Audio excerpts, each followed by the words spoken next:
ನಮಸ್ಕಾರ. ಇಂದಿನ ಈ ಆಸಕ್ತಿದಾಯಕ ವಿಶ್ಲೇಷಣೆಗೆ ಸ್ವಾಗತ. ಇಂದು ನಾವು ಪ್ರಕೃತಿಯ ಒಂದು ಅಚ್ಚರಿಯ ಸಂವಹನ ವ್ಯವಸ್ಥೆಯ ಬಗ್ಗೆ ಮಾತಾಡಲಿದ್ದೇವೆ.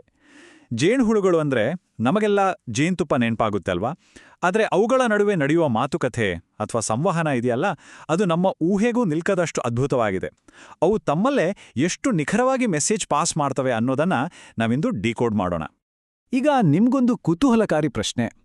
ಸಂಪೂರ್ಣ ಕತ್ತಲೆಯಲ್ಲಿರುವ ಒಂದು ಸಣ್ಣ ಕೀಟ ಯಾವುದೇ GPS ಆಗಲಿ ಬೆಳಕಿನ ಸಹಾಯವಾಗಲಿ ಇಲ್ಲದೆ ಒಂದು ಜಾಗದ ನಿಖರವಾದ ಲೊಕೇಶನ್ ಅನ್ನು ಉಳಿದವುಗಳ ಜೊತೆ ಹೇಗೆ ಶೇರ್ ಮಾಡುತ್ತೆ?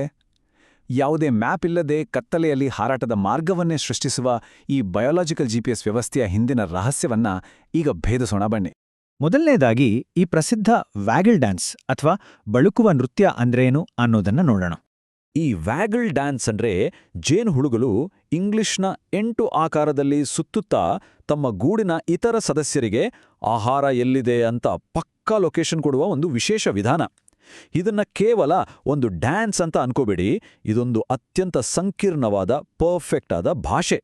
ಈ ಪ್ರಕ್ರಿಯೆಯನ್ನ ಅರ್ಥೈಸಿದ ನೊಬೆಲ್ ಪ್ರಶಸ್ತಿ ವಿಜೇತ ವಿಜ್ಞಾನಿ ಕಾರ್ಲ್ ವಾನ್ ಫ್ರಿಶ್ ಅವರ ಒಂದು ಮಾತನ್ನ ನಾವಿಲ್ಲಿ ನೆನಪಿಸಿಕೊಳ್ಳಲೇಬೇಕು. ಇದು ಮಾನವೇತರ ಜೀವಿಗಳ ಸಂವಹನದಲ್ಲಿ ನಮಗೆ ತಿಳಿದಿರುವ ಅತ್ಯಂತ ವಿಸ್ಮಯಕಾರಿ ಉದಾಹರಣೆ ಅಂತ ಅವರು ಹೇಳಿದ್ದಾರೆ. ಇದನ್ನ ಕೇಳಿದ್ರೇನೆ ಗೊತ್ತಾಡತ್ತೆ ಈ ಜೈವಿಕ ವಿದ್ಯಮಾನ ಎಷ್ಟು ಮಹತ್ವದ್ದು ಅಂತ. ಹಾಗಾದ್ರೆ ಈ ಡ್ಯಾನ್ಸ್ ಹೇಗಿರುತ್ತೆ? ಇದರಲ್ಲಿ ಮುಖ್ಯವಾಗಿ 2 ಹಂತಗಳಿವೆ. ಮೊದಲನೇದು ರಿಟರ್ನ್ ಫೇಸ್, ಅಂದ್ರೆ ವೃತ್ತಾಕಾರದಲ್ಲಿ ಹಿಂದಿರುಗೋದು. ಎರಡನೆಯದು ವ್ಯಾಗಲ್ ಫೇಸ್. ಇಲ್ಲಿ ಜೇನುಹುಳು ನೇರವಾಗಿ ಚಲಿಸ್ತಾ ತನ್ನ ಹೊಟ್ಟೆಯ ಭಾಗವನ್ನ ವೇಗವಾಗಿ ಅಕ್ಕಪಕ್ಕಕ್ಕೆ ಅಲ್ಲಾಡಿಸುತ್ತೆ. ಈ ರೀತಿ ಒಂದು ಲಯಬದ್ಧವಾಗಿ ಮತ್ತೆ ಮತ್ತೆ ಮಾಡೋದ್ರ ಮೂಲಕವೇ ಅವು ಮಾಹಿತಿಯನ್ನ ಪಾಸ್ ಮಾಡೋದು. ಇಲ್ಲಿ ಆಶ್ಚರ್ಯ ವಿಚಾರ ಏನಂದ್ರೆ, ಈ ಚಿಕ್ಕ ಪುಟ್ಟ ಚಲನೆಗಳೇ ಒಂದು ಪಕ್ಕಾ ಮ್ಯಾಪ್ ಆಗಿ ಕನ್ವರ್ಟ್ ಆಗ್ತವೆ. ಹೇಗ್ ಗೊತ್ತಾ? ಗುರುತ್ವಾಕರ್ಷಣೆಗೆ ಅನುಗುಣವಾಗಿ ಅವು ಚಲಿಸುವ ಕೋನ ಆಹಾರ ಯಾವ ದಿಕ್ಕಿನಲ್ಲಿದೆ ಅಂತ ಸೂಚಿಸುತ್ತೆ.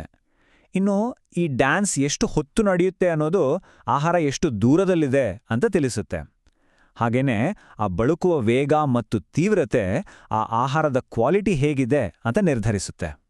ಪ್ರತಿಯೊಂದು ಮೂಮೆಂಟ್ಗೂ ಒಂದೊಂದು ಸ್ಪಷ್ಟವಾದ ಅರ್ಥವಿದೆ ಅಲ್ವಾ?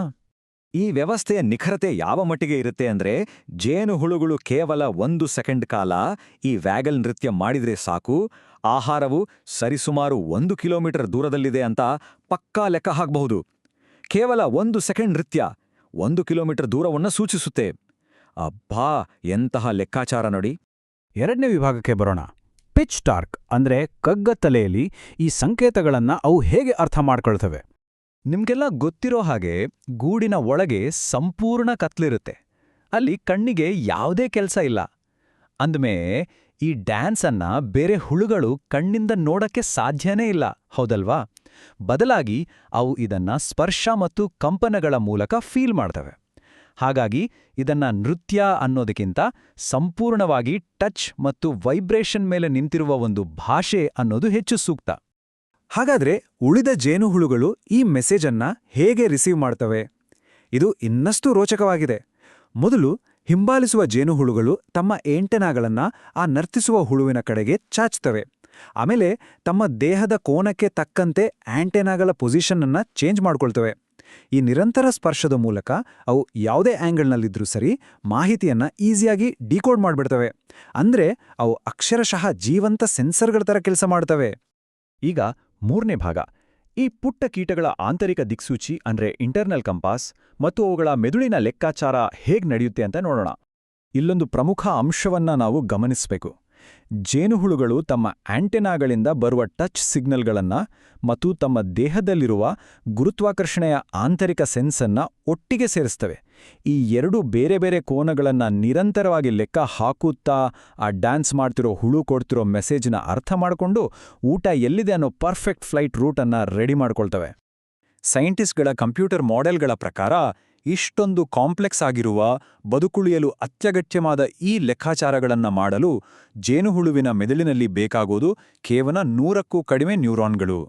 ಜಸ್ಟ್ ಇಮ್ಯಾಜಿನ್ ಮಾಡಿ, ಕೇವಲ 100 ನ್ಯೂರಾನ್ಗಳನ್ನಿಟ್ಟುಕೊಂಡು ಇಂಥದ್ದೊಂದು ಮೈಂಡ್ ಬ್ಲೋಯಿಂಗ್ ಕೆಲಸ ಮಾಡೋದು ನಿಜಕ್ಕೂ ಅದ್ಭುತ ಅಲ್ವಾ? ಇದನ್ನ ಪ್ರೂವ್ ಮಾಡೋದಕ್ಕೆ ವಿಜ್ಞಾನಿಗಳು ಒಂದು ಇಂಟ್ರೆಸ್ಟಿಂಗ್ ಎಕ್ಸ್ಪೆರಿಮೆಂಟ್ ಮಾಡಿದ್ರು.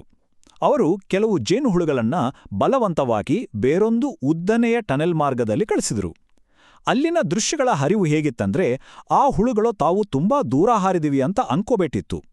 ಆದರೂ ಆ ಟನೆಲ್ನಿಂದ ಹೊರಬಂದ ತಕ್ಷಣ ಆ ಜೇನುಹುಳುಗಳು ತಮ್ಮ ಆಂತರಿಕ ಮೆದುಳಿನ ದಿಕ್ಸೂಚಿಯನ್ನ ಬಳಸಿ ಸರಿಯಾದ ಮಾರ್ಗವನ್ನ ಅಡ್ಜಸ್ಟ್ ಮಾಡಿಕೊಂಡು ನಿಖರವಾಗಿ ಆಹಾರದತ್ತ ಹಾರಿದವು. ಅವುಗಳ ಇಂಟರ್ನಲ್ GPS ಎಷ್ಟು ಸ್ಟ್ರಾಂಗ್ ಅಂತ ಇದರಿಂದ ನಮ್ಗೆ ತಿಳಿಯುತ್ತೆ. 4ನೇ ವಿಭಾಗ ನಿಲುಗಡೆ ಸಂಕೇತಗಳು ಅಂದ್ರೆ ಸ್ಟಾಪ್ ಸಿಗ್ನಲ್ಸ್ ಮತ್ತು ಅಪಾಯದ ಸಂವಹನ. ಈ ಸ್ಟಾಪ್ ಸಿಗ್ನಲ್ ಅಂದ್ರೆ ಏನು ಅಂತ ನೋಡೋಣ. ಇದು ತುಂಬಾ ಶಾರ್ಟ್ ಆಗಿರೋ ಒಂದು ವೈಬ್ರೇಷನ್ ಪಲ್ಸ್. ಸಾಮಾನ್ಯವಾಗಿ ಒಂದು ಹುಳು ಮತ್ತೊಂದು ಹುಳುವಿನ ತಲೆಗೆ ಡಿಕ್ಕಿ ಹೊಡೆಯುವ ಮೂಲಕ ಈ ಸಿಗ್ನಲ್ ಕೊಡುತ್ತೆ. ಡೇಂಜರ್ ಇರೋ ಜಾಗಗಳಿಗೆ ಬೇರೆ ಜೇನುಹುಳುಗಳು ಹೋಗೋದನ್ನ ತಡೆಯೋಕ್ಕೆ ಈ ವ್ಯಾಗಲ್ ಡ್ಯಾನ್ಸ್ ಅನ್ನ ನಿಲ್ಸುವ ಎಮರ್ಜೆನ್ಸಿ ಬ್ರೇಕ್ ತರಹ ಇದು ಕೆಲಸ ಮಾಡುತ್ತೆ. ಈ ಅಲಾರಂ ಸಿಸ್ಟಮ್ ಎಷ್ಟು ಪಕ್ಕಾ ಆಗಿದೆ ಅನ್ನೋದಕ್ಕೆ ಇಲ್ಲೊಂದು ಬೆಸ್ಟ್ ಎಕ್ಸಾಂಪಲ್ ಇದೆ. ಏಷ್ಯನ್ ಜೇನುಹುಳುಗಳಿಗೆ ಯಾವುದಾದರೂ ಸಣ್ಣ ಕಣಜ ಎದುರಾದಾಗ ಅವು 500 ಹರ್ಟ್ಸ್ನ ಕಡಿಮೆ ಪಿಚ್ನ ಸ್ಟಾಪ್ ಸಿಗ್ನಲ್ ಕೊಡ್ತವೆ. ಅದೇ ಯಾವುದಾದ್ರೂ ಬೃಹತ್ ಗಾತ್ರದ ಅಪಾಯಕಾರಿ ಕಣಜ ಎದುರಾದಾಗ 550 ಹರ್ಟ್ಸ್ನ ಹೈ ಪಿಚ್ ಸಿಗ್ನಲ್ ಕೊಡ್ತವೆ. ಅಂದ್ರೆ ಶತ್ರುವಿನ ಗಾತ್ರ ಮತ್ತು ಅಪಾಯದ ಲೆವೆಲ್ಗೆ ತಕ್ಕಂತೆ ಈ ಸಿಗ್ನಲ್ನ ಪಿಚ್ ಕೂಡ ಬದಲಾಗುತ್ತೆ. ಕೇವಲ ಪಿಚ್ ಮಾತ್ರವಲ್ಲ, ಆ ಸಿಗ್ನಲ್ನ ಡ್ಯೂರೇಷನ್ ಕೂಡ ಬೇರೆ ಬೇರೆ ಅರ್ಥವನ್ನ ಕೊಡುತ್ತೆ. ಉದಾಹರಣೆಗೆ, ಗೂಡಿನ ಎಂಟ್ರೆನ್ಸ್ ಬಳಿ ದೀರ್ಘಕಾಲದವರೆಗೆ ಈ ಸ್ಟಾಪ್ ಸಿಗ್ನಲ್ ಕೊಡ್ತಿದ್ರೆ ಹೊರಗೆ ಹೋಗೋಕೆ ರೆಡಿಯಾಗಿರೋ ಜೇನುಹುಳುಗಳಿಗೆ ಹೊರಗೆ ಡೇಂಜರ್ ಇದೆ, ಒಳಗಿರಿ ಅಂತ ಸ್ಟ್ರಿಕ್ಟ್ ಆಗಿ ವಾರ್ನಿಂಗ್ ಕೊಟ್ಟಂತೆ. ಇದೊಂದು ಹೈಟೆಕ್ ಅಲಾರಂ ಸಿಸ್ಟಮ್ ಅಂತಾನೆ ಹೇಳ್ಬೋದು. ಕೊನೆಯ ವಿಭಾಗ ಈ ಅದ್ಭುತವಾದ ನೃತ್ಯ ಅಂದ್ರೆ ಭಾಷೆ ಹೇಗೆ ಹುಟ್ಟಿತು, ಇದರ ವಿಕಾಸ ಹೇಗಾಯಿತು? ಲಕ್ಷಾಂತರ ವರ್ಷಗಳ ಹಿಂದೆ ಪ್ರಾಚೀನ ಉಷ್ಣವಲಯದ ಅಂದ್ರೆ ಟ್ರಾಪಿಕಲ್ ಪರಿಸರದಲ್ಲಿ ಈ ವ್ಯಾಗಲ್ ಡ್ಯಾನ್ಸ್ ವಿಕಸನಗೊಂಡಿರುವ ಸಾಧ್ಯತೆ ಇದೆ. ಅಲ್ಲಿ ಆಹಾರದ ಮೂಲಗಳು ತುಂಬ ದೂರ ಇರುತ್ತಿದ್ವು ಮತ್ತು ಬಹು ಬೇಗನೆ ನಾಶವಾಗ್ತಿದ್ವು. ಇಂತಹ ಕಠಿಣ ಪರಿಸ್ಥಿತಿಯಲ್ಲಿ ಇಡೀ ವಸಾಹತಿನ ಉಳಿವಿಗಾಗಿ ಒಂದು ನಿಖರವಾದ ಇನ್ಫಾರ್ಮೇಷನ್ ಸಿಸ್ಟಮ್ನ ಅವಶ್ಯಕತೆ ತುಂಬಾನೇ ಇತ್ತು. ಈ ಡ್ಯಾನ್ಸ್ ಇವುಗಳ ಬದುಕೊಳ್ಳುವಿಕೆಗೆ ಹೇಗೆಲ್ಲ ಸಹಾಯ ಮಾಡುತ್ತೆ ಅಂದ್ರೆ, ಒಂಟಿಯಾಗಿ ಆಹಾರ ಹುಡುಕೋ ಕಷ್ಟವನ್ನ ಇದು ತಪ್ಪಿಸುತ್ತೆ.